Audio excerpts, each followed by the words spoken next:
I was going to make an entire introduction explaining what definitive editions are with all the details in the world, but if you click in this video, I believe you know what they are. The game you already have, but better, making you look dumb for having played the original game back at launch. And the reason why I would explain about that is because I want to talk about Warriors Orochi 3 Ultimate. This game is interesting because it is a definitive edition, a remaster, and a sequel at the same time, porting the game to the 8th generation, adding more complexity to the gameplay loop, and adding and progressing to the story of the original Warriors Orochi 3. And finally, Ultimate is interesting because, different from what the title suggests, this version is considerably inferior compared to the one that came before it. And the problems here don't lie with bugs or the porting, it lies more with the content and decisions made exclusively to Ultimate. And I thought it would be kinda fun to share this fascinating story of the definitive edition that was worse than the original. With that I mean I just want to shit talk this game because it made me very sad and disappointed. Let's go! But before I start my gamer moment, I want to say first that I totally respect the developers at Omega Force who work in this game. Making games is hard, especially good ones. So although many things I will say about this title, I still really like and appreciate this studio. I don't believe they are totally incompetent. I would recommend other games from them actually. So I hope you guys like the video. Let's actually go now. Give you some context before I dive deep. Warriors Orochi is one of the Musou series made by Koei, this one being a very special one for fans for being the crossover between Dynasty Warriors and its way cooler brother Samurai Warriors. The third title of the series, that also technically is the second, came out in Japan in 2011, and 3 years later Koei released a definitive edition to this title called Warriors Orochi 3 Ultimate, which promised quite a lot of interesting stuff. It is a port for the Xbox One, PlayStation 4, Switch, and just those two, with new story segments and stages to the story mode, a new storyline that follow what happened after Original 3, new characters, improved UI and balancing, changing how some mechanics work and adding new ones, improving the special mode, and including not one but 2 new modes to play. All those things seems pretty good. Now, let me start explaining why this title sucks, starting by the gameplay itself. First things first, this game visually haven't improved much, if at all, in the PlayStation 4 version. Neither did the graphics, neither did the FPS. 3 never looked great, though it wasn't that far behind from the other games at time, you know. Ugliness, frames dropping, and gray was a big thing in the 7th generation. But because of that, I expected a big improvement going to the 8th generation, but no. It is just as beautiful and as ugly as it ever was. I do like the art direction this game has, you know, all the purple and the colors that surges from time to time. So at least there's that, but you can already feel the sad trip you and I and all of us were going to embark in right in the first 10 minutes of the game. If you haven't just dropped this video by now, I believe you know how Musou works, right? One guy, a lot of minions, some healthier enemies, and a dramatic and a bit over-the-top look at war. What makes Warriors Orochi special compared to its siblings is its own many diverse systems and possibilities that this franchise embraces, adding some more than welcome depth to the franchise. Well, as much depth one Musou can have anyway.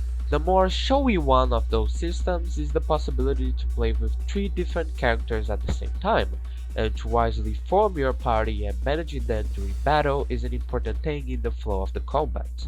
Also, everyone's a bit different here compared to their previous appearances in the franchise, with new attacks, skills, and a class system even, giving them a little bit more life and uniqueness.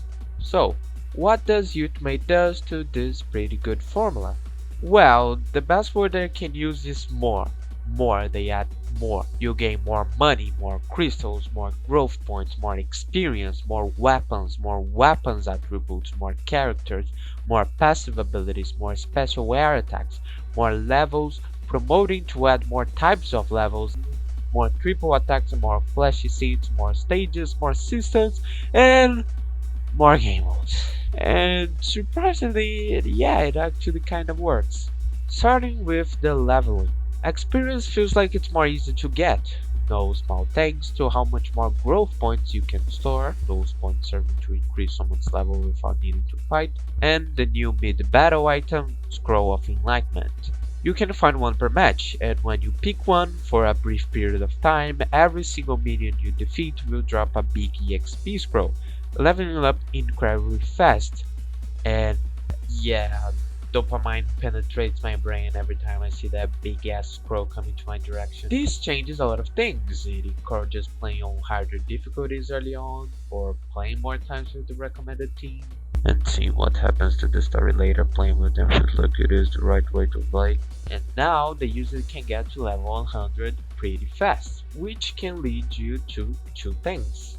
First, you see yourself changing the warriors of your party more often and abruptly than before, or second, you can promote that character, making them go to level 1 again, but now the person will be even stronger than before, being able to even customize their stats in a way you see fit, meaning that there's just a bigger freedom to how you level up now, and that's actually neat. Yeah, it's probably not a good way to start a video saying something bad, saying something good. Oh well. Weapons are usually the same here, but now there's a 5-star weapon. Just like the old school Muzo, you have to play a specific stage with a specific character and complete some secret mission there to get that weapon. It's a very small thing, but I like it a lot. It's cool to revisit some stages with a specific objective in mind, and the reward sure makes the challenge worth it. The team mid-battle have also changed a bit. There is a new team attack that prolongs your combo now. It's quite a spectacle, but I don't see myself using it that much. Maybe it's really strong, but even on chaos difficulties I have not felt the need to use that. And finally, Your party can come out and actually help you in the middle of the fight. And the same thing I just said to the triple attack kinda applies here. It's flashy and cool for sure, but not exactly something you use all the time. Well, these are probably the best parts of this title. It's picking it broadly, it just feels more complex and complete than its predecessor. And apparently it was what the studio wanted to improve the most out of this installment. But now, to the rest.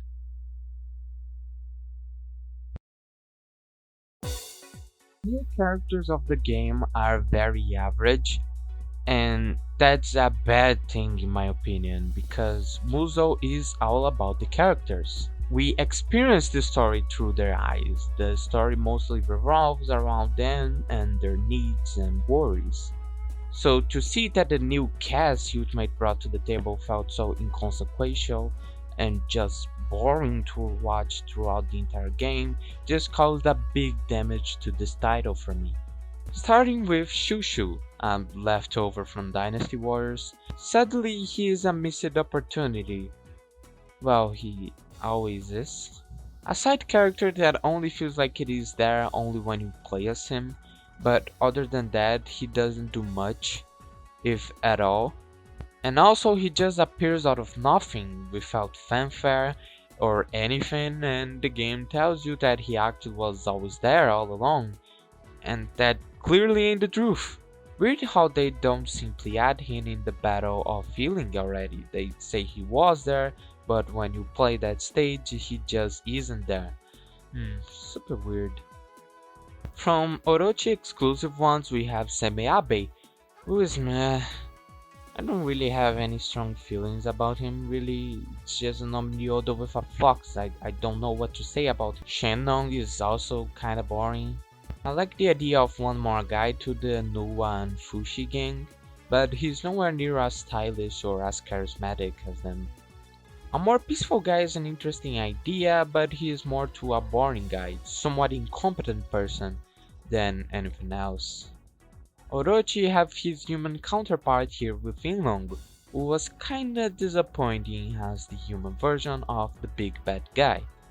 He's very OP, but other than that, he's just one more serious and honorable soldier that Dynasty Warriors is choking with by now. His design is cool, I like that his eyes are very similar to Orochi, but I have a big problem with his story participation. He appears from one battle, then immediately after it he turns into Orochi, without any room to breathe. The game talks about how this is tragic because Inlong was such a cool guy, but I met him 10 minutes ago and he's already the bad guy. Why are you trying to make me sad? Hundun is the reward character for completing the special mode in the game, and he definitely is one of the best out of the new roster. At first he looks like a furry person who likes destruction, but he is actually shown to be quite a chill guy that likes chaos, but seems to be somewhat peaceful even and strangely supporting of his friends. He really is a light at the end of the tunnel because he feels way more well thought of and it feels just like he has the most care put into him. He has a simple but flashy and fun gameplay that feels really strong. His character design is chaotic and his interactions with everyone is pretty cool because of his fun and more chill personality. He is an excellent change of pace to the destruction-loving antagonist of the series. It's a pity he isn't in the story mode though. Once again, they kinda wasted another opportunity.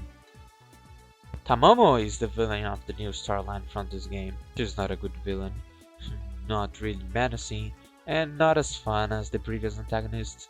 Orochi and Hadra felt almost like this force of nature thing, and Susanoo is just a dick. Tamamo is neither, making her not very likable nor memorable. I'll talk more about her later, but now just letting you know that some people may like her more than I do, cause there is a reason why I don't like Tamamo as much, and that is because of the cooler Tamamo. QB's best girl, I guess you guys could notice this by my footage on the screen, and yeah, I like her a lot. Her design is great, it's just Tamamo but more earnestly cute and savage compared to her majestic counterpart. Her gameplay feels overpowering and raw, but not to the point where other options feels obsolete. Her more sincere, earnest personality makes her more likable from the get-go. She's an integral part of the story and even gets a little personal arc for herself right at the end. And I love her interactions with Hundun. It's just so perfect. She's not perfect. Different name, same fate. QB is also not a good antagonist. She may be even worse than Tamamo actually. QB is the final boss of the game, but from the moment you meet her until the moment you defeat her, all she has done is throwing some guys at you, getting angry, fleeing, rinse and repeat. And besides Hundun, who is the person that treats her the best, so I guess there's a reason, none of her dialogue is really interesting. She just gets mad for no reason and almost never express any feeling other than angriness. It's a pity that she doesn't seem like she'll get the spotlight again very soon, and even if she does, I doubt she will express anything other than her hate for everything that is not herself.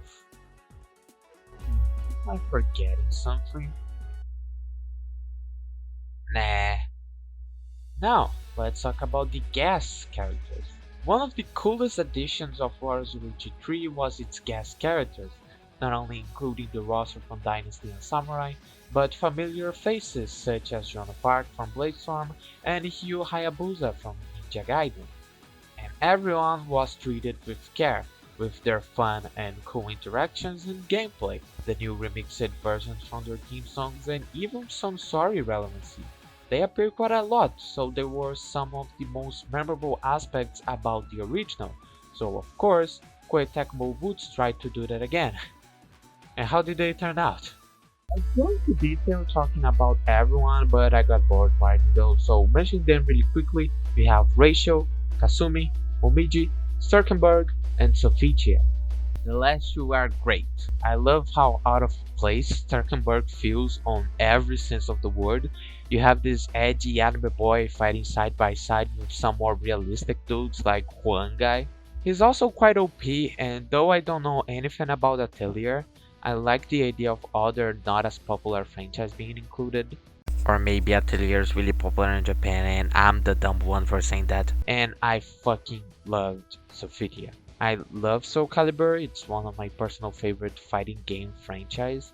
Was a big part in my childhood alongside Samurai Warriors 2. So seeing her talk with Nene, that was my favorite character of the series at that time, it's like a weird dream that ended up being true. Though I would have preferred Nightmare, it makes more sense being Sophitia rather than the Evil incarnated himself. So yeah. But then we have one more Dead or Alive and two more Ninja Gaiden inclusions. And the last two are in Dead or Alive. I don't like that. I much prefer if they kept one character per franchise, or at the very least added less DOA characters and added someone from like, I don't know, Tokiden? I don't know if it was released at that time this came out, but I would have preferred that. Once again, I have not played the franchise, but Dead or Alive is one of the less interesting fighting game franchises out there. So having 4 characters there here, it's quite a bummer. And one thing that is missing from everyone here is their story relevancy. You see, Hugh wasn't just cool, he was helping everyone out, progressing the story, while being cool. The guest characters from the original were the stars of chapters 2 pretty much, and then later they played a minor role. But here they're inconsequential, forgettable even. Which is weird because we have a new storyline exactly for that, to give a bigger spotlight to characters that didn't have the chance. But now there are like 2 stages with Cao Cao and with Hyo and Ayane, but none to Sturk, neither Sophitia. And I think the problem would be almost solved if, to give a better pacing to the story, the missions where you actually find these new characters are in chapter 5 and beyond as main story missions. That would help remove a bit of the overwhelming quantity of stages in chapters 2 and 3 and make the new characters more memorable. But sadly, that's not the case. To wrap things up here, as interesting and creative and as much potential everyone knew had, they just use them very poorly. They don't cause a big impression, you usually forget they're even there, and the cool part of the cast is thrown at the garbage, making it really hard to like everyone, or anyone in that matter. Which was the exact opposite of Warriors Orochi 3. Kaguya, Shutenjoji, Susano, and the guest characters were also memorable, fun, unique. They added so much to the experience of the original compared to these boomers. The stages are a big part in Musou. You choose the battle you wanna play, kill some guy for 10 to 20 minutes, see the plot unravel in front of you, complete a specific end goal, and go back with the rewards. But what makes a good stage in a Warriors game for me is the level design, if I can go there or there and do something relevant in my own pacing. The aesthetics of the scenario, if I'm playing a cool mountain or in a spooky scary castle, generally in a cool place to just look at. The soundtrack, because Koei really creates some bangers. The story, good stages are the ones that really nails at capturing the mood of the battle and if it progresses the overall plot, and the rewards, if I'm going to get a cool character or not. And Warriors Orochi 3 really nailed that. A good example in my opinion is the Battle of Odawara Castle, ending of chapter 1, an incredibly relevant place for the world of Orochi. Nice ass looking Japanese castle, gold tight fucking slabs, and these incredibly pog 15 minutes are wrapped up with improvements in your camp and a bunch of new characters, finally marking the first big victory for the Resistance Army. And this is only one example. Where does Ultimate fails? The part where Ultimate fails on that regard is its incredibly, mind-numbingly, and boringly repetition of stages. Like in chapter 3, depending how you play, you can find in Tone Gate 4 times in a row. The problem is that the original battle loses a lot of its importance, and it just blends with the others in a way that makes Stonegate kinda forgettable now, when it shouldn't have been. It's a significant battle in the world of Orochi. It's after a big plot twist, it's the first time you see many characters, but now I'm just tired of that place. I don't look back at it much fondly as I did once before. This happens not only here though, but in many other places, Ling, Nagashino, Sochun, and many others. And it's the same problem with all of those. I do understand that they need to have a lot of battlefields to give opportunity to the many characters of the series to shine, but I feel like they could have done better. Like, for example, if they included, new maps. There's no Shinya nor Okehazama here, and I don't know why. Like, they are there, they are from Dynasty Warriors 7 and Samurai Warriors 3 respectively, so why? Or just pick locations of older games, like the village in Samurai Wars 2. It's an opportunity that they keep missing in this franchise, and I don't really know why. Another problem of the new stages is that they are very simple, basic. There's not a single, at least gimmicky things about them to make them memorable. I'm using a lot of this word throughout this video, but it really is the truth. You may remember they exist, but you might not remember a single thing that happens on them. Some of them are supposed to be what ifs or prequels, but they are horrible in both cases. The alternative routes doesn't really show anything like fun or interesting, and prequels hardly show something I cared about or that I didn't know before. I want to know how Shangshan and Kai met, not the epic escape of Tauren and Katsui Shibata. They're pretty basic hack and slashes, adds almost nothing to the plot, if at all. You see very few cool interactions or dialogue, and in the end you gain nothing, you just lost 10 minutes of your life. And a quick plus here, but they also didn't include the DLC stages from Warriors Orochi 3. Which I think is very dumb. Like, shouldn't this be the ultimate version of the original game, one that already have all the experience inside of it? The new kinda blends with the old. So unless you pay a lot of attention, you get the impression that things were all kinda bland, not very smart, repetitive, when it wasn't. And the emotions you felt with that fictional places are lost each time you play the new shit, making the overall experience of that game not as great as it was once before. I would at least much prefer if they added new stages rather than doing the special modes. And talking about special modes, I'm just kidding. There isn't much to say about the soundtrack on this game, aside for having a good collection of tracks overall. It's Koei. The problem in this version is that they don't really add any new song besides the theme songs for the new characters. So again, playing the repeated battlefields feels even worse when I have to listen to Welcome Back for the 45th time in a row. Or when you see a cool new scenario and the song that plays like Arena from Dynasty Warriors 3. Also the fact that Samurai Scanners, Fusion, and Unexpected are not in the main game in any shape or form should be a sin. Those songs were the face of the first games of the series, and they are not here at all, only available in DLC. Every Musou game, or almost everyone, have a bonus mode, so you can break the pace of the Musou formula a bit. And the one we were left with Warriors Orochi 3 was Musou Battlefields, where you can create a stage of your own, selecting the battlefields, the stages, enemies, characters, soundtracks, etc. As fantastic as the idea seems on paper, it was incredibly bad executed. You don't really create one, you mostly just reskin the already existing stages. Ultimate did an interesting job trying to make them feel better. You can now just write whatever you want in the text box, but you still can't change any event, it's quite literally just a reskin. And usually people only use it to make some weird boss stages with a really weird human. So whatever.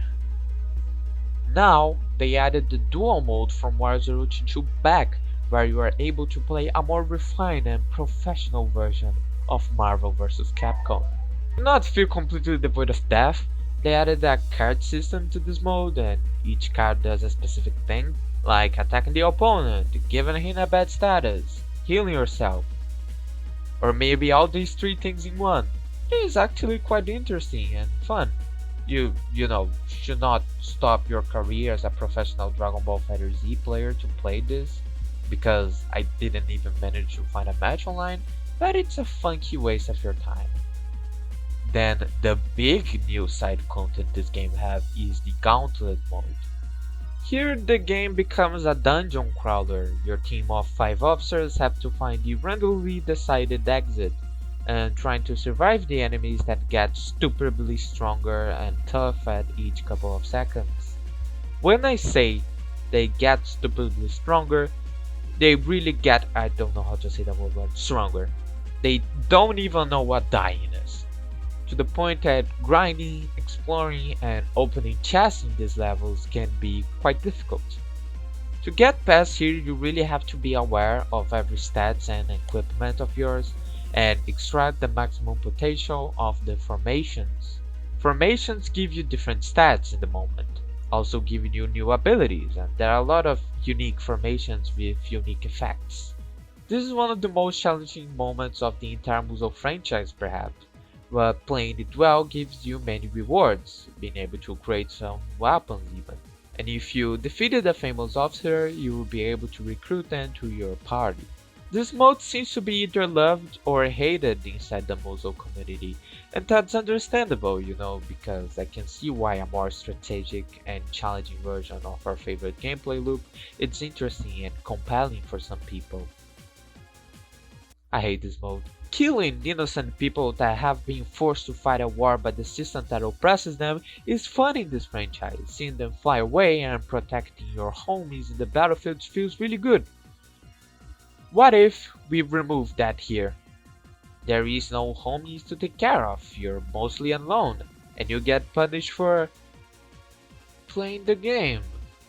I understand the point here where you have to pick better your targets, you cannot just shoot everyone that is in front of you.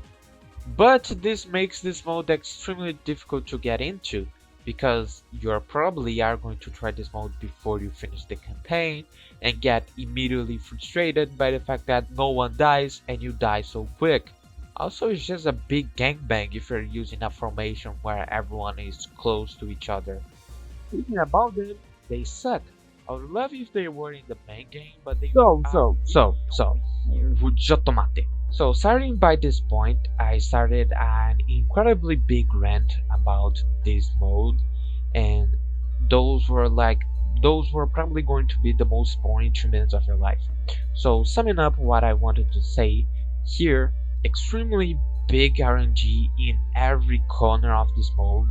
Nothing is consistent, you are not sure of anything, and this can be incredibly frustrating. There are a lot of new mechanics and powers here, but you hardly use them because this mode was developed in a way that you can barely use them. Like, there is a pretty clear one strategy that works, and you hardly can try to do other things. And for some reason, matches here, they just last too long. The stages lasts like half an hour. Of 20 minutes you are just walking, so it's just incredibly boring. It's very RNG dependent. It's just frustrating in every sense of the word, and I don't think it is fun, and I don't think anyone should ever play it. That's what I want to say. Whew. That's about it when it comes to gameplay. It does some interesting things, especially in the normal gameplay loop, but I thought every new thing that wasn't the mechanics themselves were a downgrade from what the original one had, or great opportunities wasted. So let's finish this up with probably what have been ruined the most out of this new version, and it is Warriors Orochi was about this god called Orochi that invaded the human world, wanted to find a warrior strong enough to defeat him, bringing together specifically the 3 kingdoms of China and the warring states of Japan, and in the end the warriors defeated him. In 3 he was revived, but now he became the Hydra, a big ass serpent that pretty much caused the apocalypse. This game actually starts with the last man on Earth in the final battle in a destroyed world. But before our protagonists Machao, Simazao, and Habe Takanaka were eaten by the Hydra, they were saved by a god called Kaguya, and with her powers of going back through time, they tried to fix and prevent their previous defeat in order to save the world. As shonen this plot may be, this game have one of my favorite stories in video game ever. It doesn't take itself too seriously while still trying to make a moving and very hype narrative about the characters we love. And though it isn't anything deep, it is surprisingly well done, using very well almost the entire cast of the game. Like, seriously, it's amazing how they managed to deal with so many people. I also genuinely believe there is good dialogue to be found in here that show us more nuanced parts about the varied anime-like cast. And it also connected the story with the gameplay really well. Everything you did in the camp or in the battlefield with anyone made total sense to this world.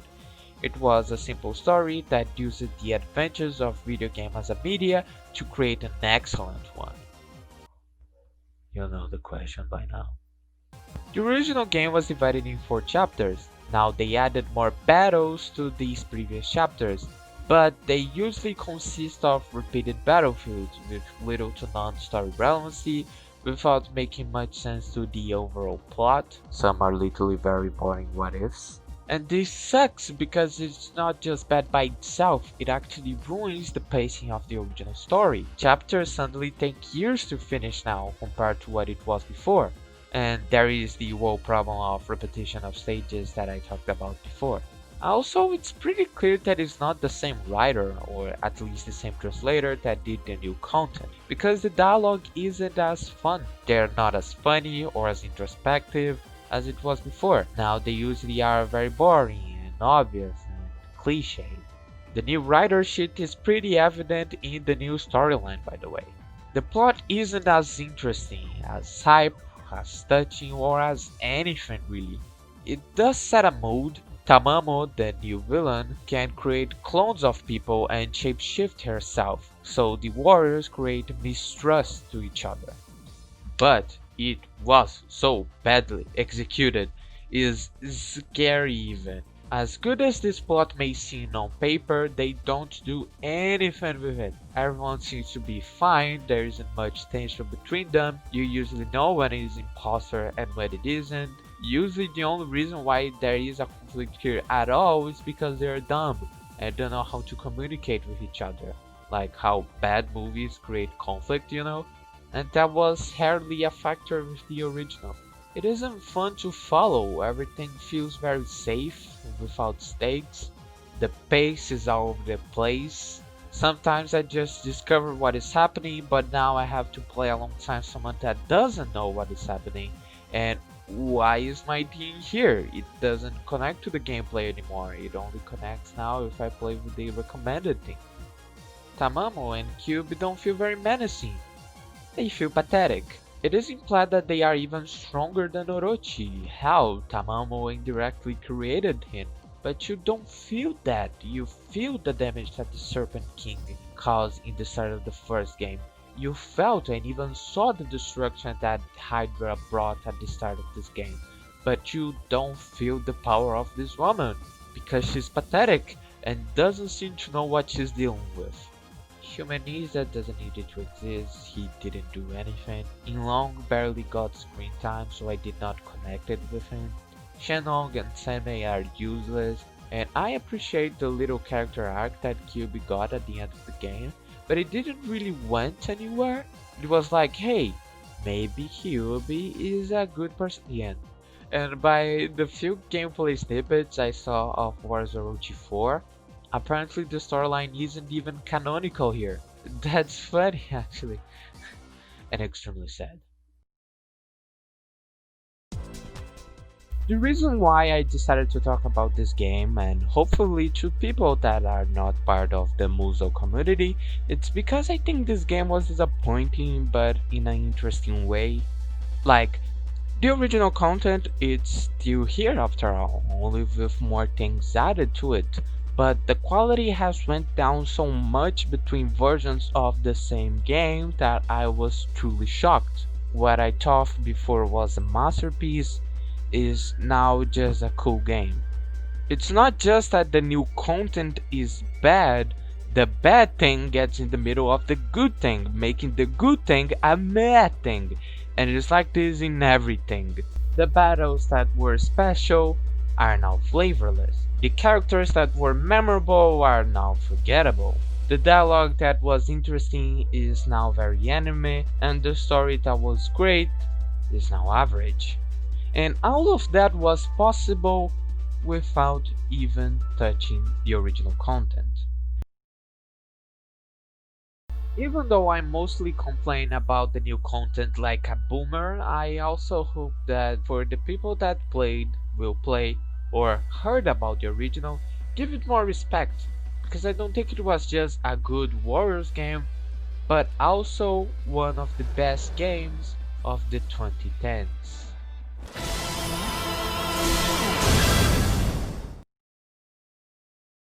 Hi, thank you for watching this pretty amateur video. I would appreciate it very much if you press the like button. Apparently I get more clout if you do that.